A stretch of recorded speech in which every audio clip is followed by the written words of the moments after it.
Good morning, all of you. Welcome again. Concluding part of number 9.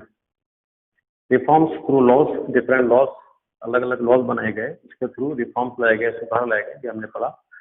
Debates on the industrial revolution को लेकर debate. ये जो 17th century के बाद ये इंडस्ट्रियल रिवोल्यूशन जो स्टार्ट की, वही नॉर्म्स, वही चीजें 18th सेंचुरी तक चली आ रही थी. तो इनको इंडस्ट्रियल रिवोल्यूशन, इसको औद्योगिक क्रांति नाम देना सही है या गलत है, ये क्वेश्चन राइज किया गया था यहाँ पर. तो ये क्वेश्चन सही नहीं था, क्योंकि वही लेवल्स, न्यू लेवल्स 1 और 2 के अलावा कुछ भी नहीं थे, वही पुरानी चीजों को घसीटा जा रहा था. तो उससे आगे आज हम पढ़ेंगे. देखिए, right could the growth, page number 210 के अंदर यहाँ देखेंगे हम last. Could the growth in the cotton और आयरन इंडस्ट्री को लेकर क्या ग्रोथ, क्या बढ़ोतरी काफी हद तक थी या नहीं थी. ये फॉरेन ट्रेड को लेकर 1780 के बाद से और 1780 से लेकर 1820 इन 40 सालों के अंदर आयरन एंड कॉटन की जो ग्रोथ थी, जो उसका उठान था, जो इसकी इंक्रीमेंट था, वो सही था या गलत था. वो सही नहीं था, काफी पीछे था. Impressive growth in the cotton.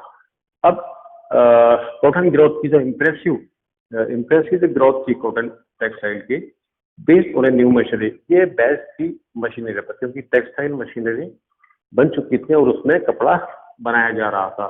वह इंडस्ट्री ये वो इंडस्ट्री थी इंग्लैंड की जो अपना काम कर रही थी, लेकिन इसका जो रॉ मटेरियल था वो इंडिया से आया करता था. कच्चा माल इंडिया से मंगवाया जाता था, कॉटन इंडिया से आया करती थी. ऑन सेल्स एब्रोड, मतलब on sales abroad, specially India, on non metallic machinery. और एंड विद व्यू, और यहाँ जो था and with few links to other branches of industry, metallic machinery and steam power. अब अगर बात करें हम इंग्लैंड की, कच्चा माल तो इंडिया से आता था और अदर जो कॉलोनीज थी इंग्लैंड की, वहां से आया करता था. मेटेलिक मशीनरी, लोहे की जो मशीनरी है और जो स्टीम पावर है, इसमें जो ये था, ये अभी पीछे था, है ना. 17th सेंचुरी के बाद से इंग्लैंड अभी उस रैंक पर नहीं आया जिस पे आना चाहिए था. But rare until much later in the 19th century. 19th century में फुल फ्लेज हो चुका था. और उससे पहले की बात करता है, ये इतिहास बताता है 1 सेंचुरी बैक का, तो ये बैकवर्ड था इन दोनों फील्ड के अंदर. द रैपिड ग्रोथ, बहुत तेजी से जो ग्रोथ थी इसकी ब्रिटिश इम्पोर्ट्स और एक्सपोर्ट्स की 1780 के बाद से जो तेजी के साथ जो ग्रोथ देखी गई ब्रिटेन की, वो उसका रीजन था अमेरिका से इसका business, because of the resumption, क्योंकि इसका अमेरिका से बिजनेस शुरू हो चुका था, नॉर्थ अमेरिका से, है ना. और this growth was recorded as being sharp only because it started from a low point. Indicators of, इसके बाद है मैं, क्योंकि इसमें ग्रोथ देखी गई बाद में, स्टेप बाय स्टेप धीरे धीरे आगे बढ़ती गई और मशीनरी जैसे जैसे वक्त बढ़ता गया सब चीजें आगे बढ़ती गई. Indicators of economic change occurring before the, अभी कह रहे हैं 1850 के बाद. 1850 के बाद इंग्लैंड को कहा जा सकता है कि फुल फ्लेज ये इंडस्ट्री में इंडस्ट्रियल रिवोल्यूशन का कहलाने का हकदार था. 1815 के बाद से जो पीरियड आया, उसमें मोस्ट ऑफ द जो मशीन्स थी टेक्सटाइल को लेकर, माइंस को लेकर, वो बन चुकी थी. The sustain industrialisation was to be seen after rather than before, मतलब in date settle 18th century. 1815 के बाद से देखा जाए. डिकेड 1793, अब फिर जा रहा है ये फिगर 1793 में. अगर हम जाकर देखें तो expected the disruptive effects of the French, तो उस वक्त क्या हुआ था, फ्रेंच क्रांति हुई थी और नेपोलियन वॉर हुए थे. नेपोलियन कहाँ का था, फ्रांस का था, और इंग्लैंड का फ्रांस से काफी हद तक इसके रिश्ते खटाई में रहे थे. जिसकी वजह से इनका ट्रेड, इनकी ट्रेडिंग जो पॉलिसी थी वो ठप पड़ गई थी, वो तो ठंडे बस्ते में चली गई थी. इसकी Napoleon war industrialisation is associated with the growing investment of the country's wealth in capital invasion. और इस तरह से यहाँ का जो उद्योग था, जो भी कुछ चल रहा था, काम था, उससे कैपिटल, उससे जो पूंजी थी, जो पैसा था, उसको इकट्ठा किया जा रहा था, फॉर्मेशन और बिल्डिंग, या फिर उस पैसे से क्या बन रहा था, वहां का रोडें बन रही थी, रेलवे लाइन्स बन रही थी, इनफैक्ट इंफ्रास्ट्रक्चर बन रहा था, या इंस्टॉलिंग न्यू या फिर नई नई मशीनों को लगाया जा रहा था। And with raising the levels of the efficient use of these facilities and with raising productivity उत्पादन पर ध्यान दिया जा रहा था।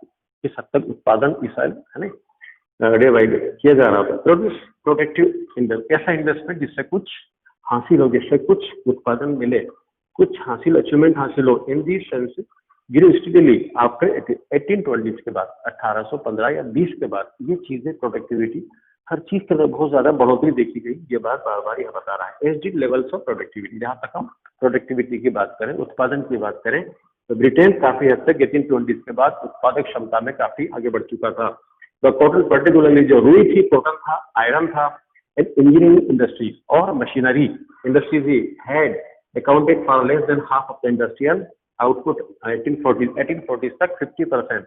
ये जो मशीनें थी ये बन के तैयार हो चुकी थी, और इंग्लैंड काफी हद तक मशीनें बना रहा था और उसको अपने अपने कॉलोनीज में लगा रहा था, और दुनिया में इसका रंग बज रहा था। टेक्निकल प्रोग्रेस, जो तकनीकी उन्नति थी, was not limited to this branches, वो भी काफी हद तक बढ़ चुकी थी, but was visible in other branches too. यानी जो टेक्निकल जो प्रोग्रेस थी वो कई फील्ड्स में देखी जा सकती थी, किसी पर्टिकुलर फील्ड में नहीं, अनेक फील्ड्स में इतनी प्रोग्रेस कर चुका था 1820 के बाद। ये डिटेल ये आपको बता रहे हैं। जैसे एग्रीकल्चर का फील्ड है, पोल्ट्री है नहीं, मिट्टी के बर्तन है, मिट्टी की सैरामिक आर्ट है, दूसरी चीजें हैं। इसके बाद नेक्स्ट हम देखेंगे इसमें, in searching for an answer as to why Britain growth may have been faster than 1815 before.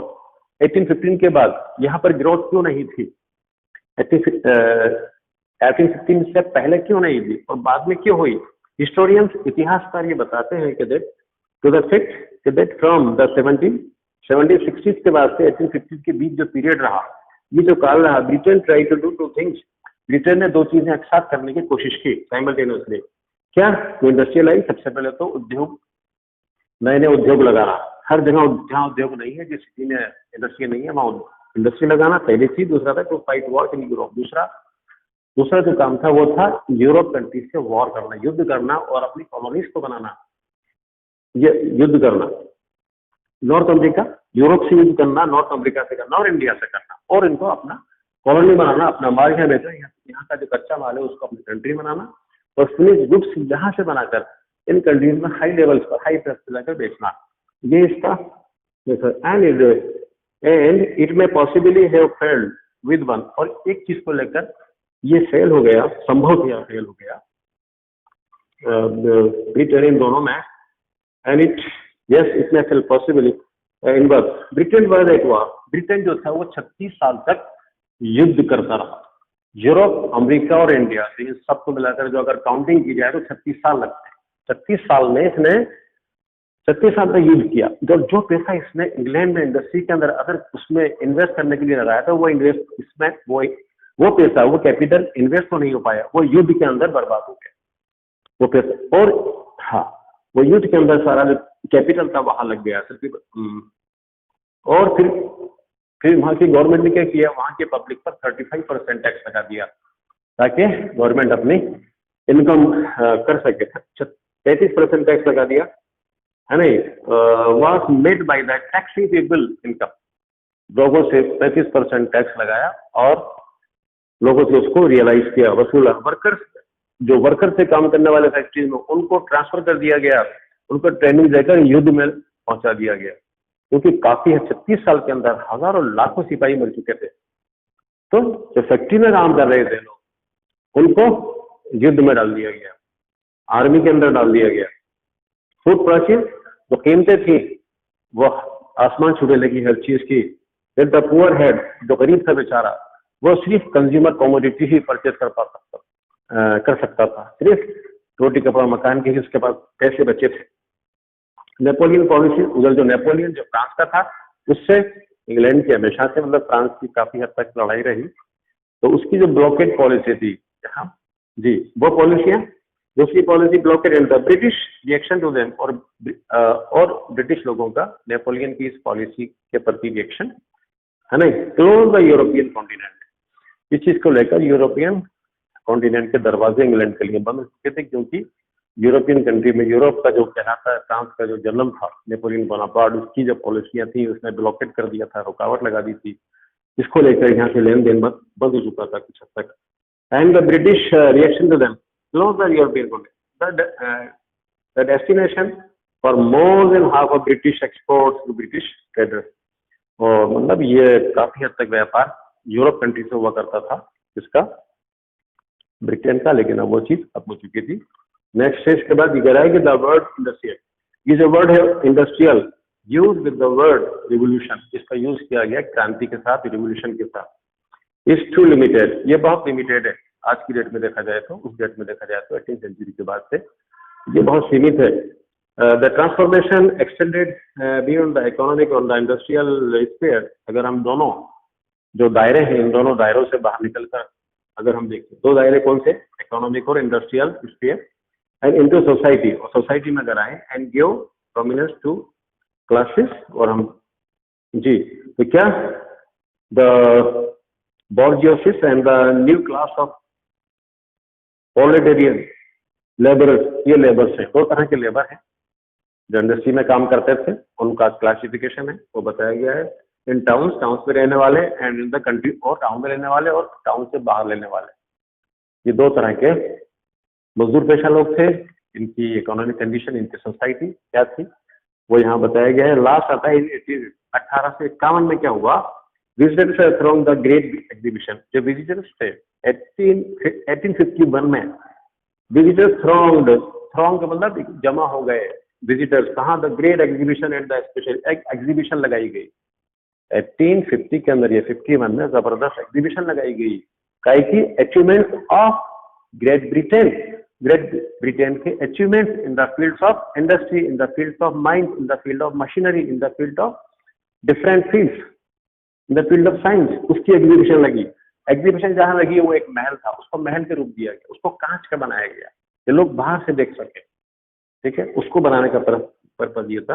Achievements of British industry at the time, उस समय half the population was living in, आधी जो पॉपुलेशन थी वो towns पर रहा करती थी, but of the workers in towns, लेकिन जो टाउन्स के वर्कर थे, मैनी वर इन हैंडीक्राफ्ट, अधिकांश में हैंडीक्राफ्ट थे, हाथ से बुनकर थे, काम करने वाले थे हाथों से, as in factories. From that, और 1850 के बाद से द प्रोपोर्शन ऑफ द लोगों का जो औसत था, लिविंग इन अर्बन एरिया, शहरों में रहने वाले लोगों का जो औसत था, वेंट अप, वो बढ़ गया ड्रामेटिकली, अचानक। And most of these were workers in industry, और अधिकांश जो वर्कर थे वो इंडस्ट्री में अब काम करने लगे थे, फैक्ट्री में, इंडस्ट्री में, कोई देहातों में, कोई अपने घरों पे।